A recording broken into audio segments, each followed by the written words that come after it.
4. Tuan Elang, ada yang menunggu Anda di kamar hotel.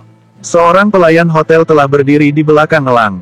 Elang menolehnya lalu membalikkan tubuhnya menatap lelaki yang memakai seragam khas hotel miliknya. Siapa? Tanya Elang menatap sinis. Tuan Rangga, jawabnya. Elang menghela napas berat, lelaki yang tidak ingin dia temui saat ini benar-benar datang menemuinya. Suruh dia nyah dari kamarku. Perintah Elang dengan nada tidak suka. Baik, Tuan, akan saya sampaikan. Saya permisi. Pelayan itu membungkuk hormat lalu pergi meninggalkan Elang yang masih terdiam dengan kesendiriannya. Elang kembali menatap langit di depannya, kekesalannya kembali berkobar tatkala mendengar nama Rangga disebut-sebut di hadapannya. Untuk apa lelaki brengsek itu kemari, mau menunjukkan jika dia bisa menikahi Miranda. Sial, brengsek, umpatnya dengan jengkel. Mau sampai kapan kamu seperti ini? Suara itu jelas mengejutkan Elang, dengan cepat dia membalikkan badannya menghadap lelaki yang sudah tidak asing baginya. Sudah aku bilang, enyahlah dari sini, teriak Elang dengan gusar. Sampai kapan kamu akan bersikap kekanak-kanakan seperti ini, ujar lelaki yang berdiri tegak penuh karismatik itu. Suaranya yang tenang menunjukkan jika dia pria dewasa yang berkepribadian baik. Sebaiknya kau pulang, tak usah sok peduli dengan hidupku. Elang semakin naik pitam, desiran darah dengan cepat naik ke otaknya. Mami selalu menunggumu, apa kamu tidak memperdulikannya? Bersikaplah dewasa, umurmu sudah tidak muda lagi, Elang. Dari dulu kau selalu begitu, seolah sempurna di mata orang-orang, termasuk papi dan mami. Aku sangat membencimu. Pergi dan enyahlah dari sini, sebelum kesabaranku habis. Aku hanya memperdulikanmu, selebihnya terserah kamu, ujar lelaki kalem itu sambil berdiri dengan kedua tangan tertanam di saku celananya. Lelaki yang bernama Rangga itu pergi meninggalkan Elang yang masih dengan pendiriannya. Kepala batunya tidak mudah bisa melunak begitu saja. Kakak macam apa kau, merebut kekasihku dengan tidak manusiawi, gerutu Elang dengan geram. Beberapa hari yang lalu adalah pernikahan Rangga dan Miranda. Miranda perempuan pertama yang menggoreskan cinta di hati Elang, namun perempuan itu memilih menikah dengan Rangga, kakaknya Elang. Dari semua hal, Rangga lebih unggul dibanding Elang. Tampang sudah tidak usah diragukan lagi. Kepribadiannya yang dewasa dan karismatik menambah kesempurnaan pria itu di mata setiap orang. Elang memilih pergi, dan tinggal di hotel milik keluarganya. Dia belum sanggup jika harus bertemu Miranda setiap hari di rumahnya dengan status istri kakaknya sendiri.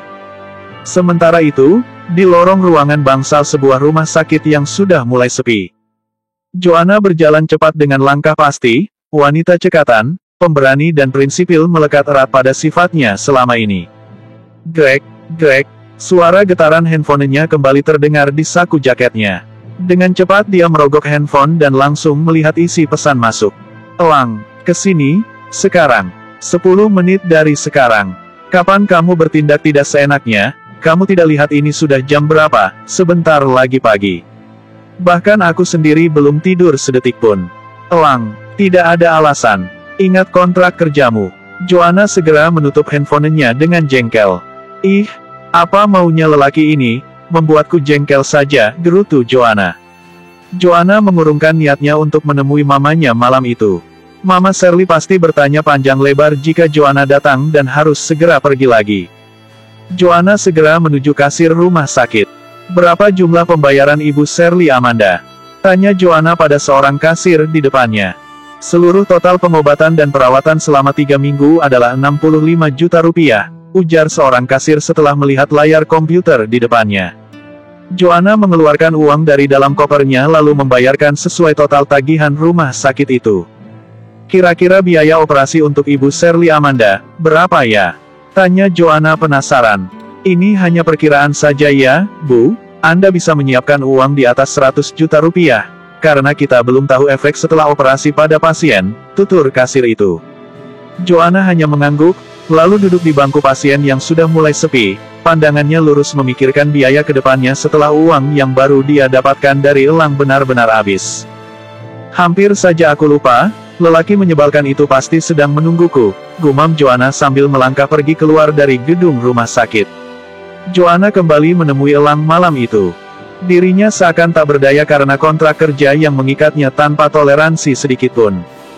Joanna berjalan mendekati Elang yang masih duduk di kursi panjang di atas rooftop hotel. "Jika bukan karena perjanjian itu aku pasti sudah menghajarmu," ujar Joanna dengan geram. Dia segera duduk di samping Elang yang tertunduk sedari tadi. Joanna menoleh lelaki yang seperti menangis di sampingnya. Tak ada sautan sedikitpun keluar dari mulut lelaki itu. "Kamu menangis?" tanya Joanna sambil menggoyangkan tubuh Elang. "Jangan banyak tanya, duduklah. Temani aku sampai pagi," pinta Elang dengan suara parau. "Ya ampun, mimpi apa aku semalam, bertemu lelaki cengeng menyebalkan seperti ini," cibir Joanna, matanya masih menoleh Elang yang tampak menyedihkan. "Diamlah. Sebelum tanganku mendarat di pipimu," ancam Elang yang mulai termakan emosinya. "Oke, menangislah semampumu, sampai isi kepalamu sakit," ujar Joanna sambil menyilangkan kedua tangan di depan dadanya. "Dia cinta pertamaku, aku tidak bisa membencinya, walaupun dia sudah menyakitiku," tutur Elang tiba-tiba. Pandangannya lurus menatap langit yang gelap tanpa bintang satupun. Joanna menoleh Elang, memperhatikan dengan teliti wajah lelaki yang kini duduk di sampingnya. Sial, kenapa wajahnya sungguh tampan. Tapi tidak, sadarlah Joanna, dia bukan tipemu, dia hanya pria manja dan menyebalkan, batin Joanna. "Lupakan," potong Elang sambil menoleh sekilas pada Joanna. Elang tidak melanjutkan kata-katanya. Sepertinya dia belum mempercayai wanita yang duduk di sebelahnya untuk mencurahkan isi hatinya. "Aku tak menyuruhmu untuk bercerita, simpan saja cerita menyedihkanmu itu, otakku sudah penuh dengan masalahku sendiri," tutur Joanna sambil menghela napas berat. Elang menoleh Joanna dengan teliti, memperhatikan setiap lekukan wajah wanita itu. "Kamu cantik tapi sayang hidupmu hancur dengan menjadi wanita panggilan seperti itu," ucap Elang seolah menyayangkan hidup Joanna. "Tidak usah mengusik kehidupan pribadiku," protes Joanna mendelik kesal pada Elang. "Aku harus berapa lama menemanimu di sini?" tanya Joanna lagi yang sudah mulai jengkel. Joanna merasa sudah membuang-buang waktu untuk sesuatu yang tidak jelas menurutnya. "Sampai matahari terbit," tegas Elang. Bersambung. 1. "Aku harus berapa lama menemanimu di sini?" tanya Joanna lagi yang sudah mulai jengkel. 2. Joanna merasa sudah membuang-buang banyak waktu untuk sesuatu yang tidak jelas menurutnya. "Sampai matahari terbit," tegas Elang. "Oke," jawab Joanna singkat. "Kamu sungguh wanita materialistis, sampai kamu bawa-bawa koper itu kemanapun kamu pergi." Elang menunjuk koper dengan matanya, yang masih berada di dekapan tangan Joanna. "Mana sempat aku menyimpannya, perintah gilamu ini sungguh menyita banyak waktuku," protes Joanna dengan geram.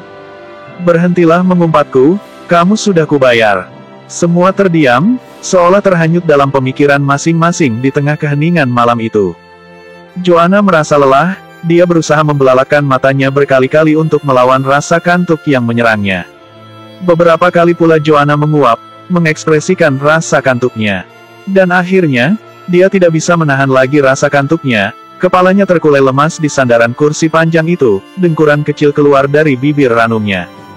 Pekerjaan yang menyita banyak waktu dan tenaganya, membuat Joanna kalah dengan rasa kantuknya.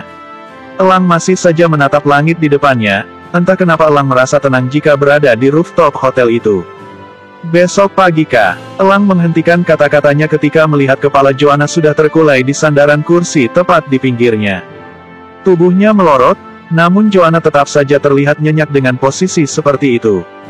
"Dasar wanita aneh, untung saja ada wanita seperti dia yang bisa aku bayar, lumayan, bisa aku manfaatkan," ujar Elang sambil mendorong dahi Joanna dengan ujung telunjuknya, saat kepala Joanna mulai tertunduk. Elang seakan jijik menyentuh tubuh Joanna, mengingat profesinya sebagai wanita panggilan.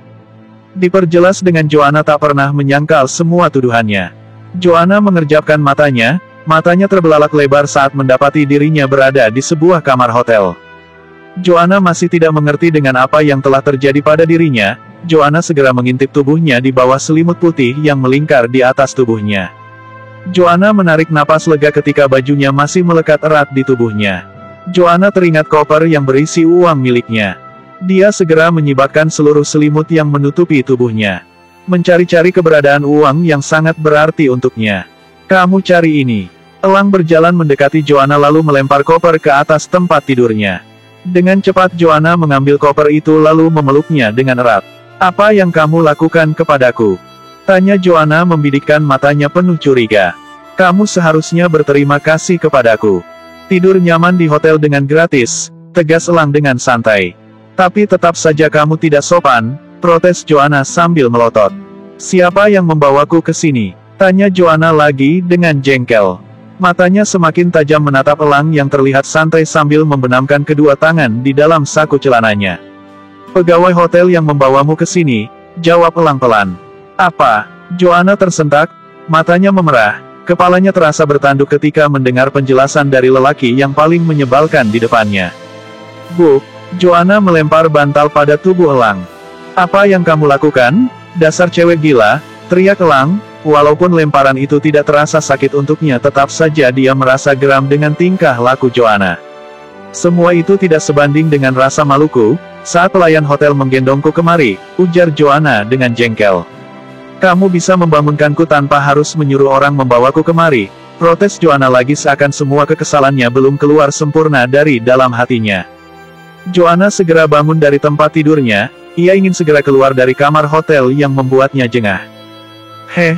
Ingat, jika aku menyuruhmu datang, kamu harus segera datang. Pinta Elang. Joanna tetap saja berjalan tergesa-gesa keluar dari dalam hotel itu, tanpa memperdulikan ucapan Elang. Koper uang masih ia dekap dengan erat. Langkahnya semakin cepat meninggalkan hotel itu dengan rasa jengkel yang menggumpal di ubun-ubunnya. Gawat, aku kesiangan. Tuan Sugandi pasti marah padaku, gumam Joanna di sela-sela langkahnya menuju keluar dari gedung hotel. Joanna berjalan menelusuri trotoar hingga sampai di sebuah halte bis. Ia berencana pulang ke rumah kontrakannya untuk mandi dan berganti pakaian. Hanya kurang dari 1 jam Joanna sudah selesai mandi dan berganti pakaian, ia segera keluar dari rumah kontrakannya untuk segera menemui Tuan Sugandi di rumahnya. Celana jeans dan kemeja kotak-kotak merah melekat erat di tubuh tingginya. Rambutnya terikat kuat di atas kepalanya. Sepatu kets putih terpakai di kedua kakinya. Joanna menarik napas dalam, beberapa kali dia melihat jam kulit yang melingkar di pergelangan tangannya. Bisnya lama, gumamnya sambil berdiri di pinggir jalan menantikan bis kota untuk mengantarnya ke rumah Tuan Sugandi. Brak, Tuan Sugandi melempar lembaran kertas ke arah muka Joanna, hingga lembaran kertas itu berterbangan lalu jatuh berserakan di atas lantai rumahnya. Kau mau mati? Hardiknya dengan geram. Matanya membulat sempurna, kulit wajahnya seketika memerah menatap tajam ke arah Joanna. Maaf, Tuan, ujar Joanna mencoba setenang mungkin. Joanna hanya terdiam, mencoba bersabar sebisa-bisanya, melunakkan kekesalannya yang hampir meledak.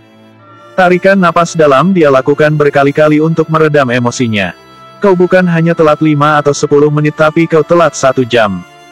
Hari ini kau harus bayar bunga pinjamanmu, pekiknya dengan gusar. Baik, jika itu yang Anda inginkan, tegas Joanna tanpa basa-basi, rasa muaknya semakin memuncak ketika lelaki tua itu bertindak semakin semena-mena. Joanna mengeluarkan uang 5 lembar 100 ribuan dari saku celananya. Untuk 2 hari ke depan saya bukan budak Anda. Joanna menyimpan uangnya di depan Tuan Sugandi.